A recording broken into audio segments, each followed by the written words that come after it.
નમસ્કાર, અમારી news channel news for કાઠિયાવાડને લાઈક કરો, શેર કરો અને સબસ્ક્રાઇબ કરો. News for Kathiawad. નમસ્કાર.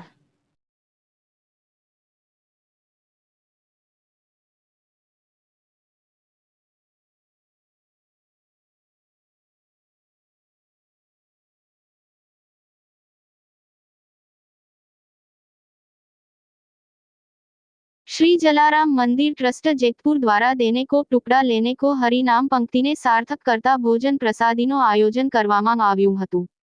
श्री जलाराम मंदिर ट्रस्ट जेतपुर द्वारा रविवारना रोज पूजी जलाराम बापानी प्रेरणाथी ट्रस्ट द्वारा शरू थयेल भोजन प्रसाद अन्नक्षेत्रमां प्रसादीनो घणा लोकोए भाग लीधो हतो। हरिहर अन्नक्षेत्र मोरबी जमनबापानी प्रेरणाथी अन्नक्षेत्रनो प्रारंभ करवामां आव्यो, जेमां जूनागढ़थी मीनाबेन सुखड़िया अने प्रेस रिपोर्टर यज्ञेशभाई भट्ट पण सहभागी बन्या हता।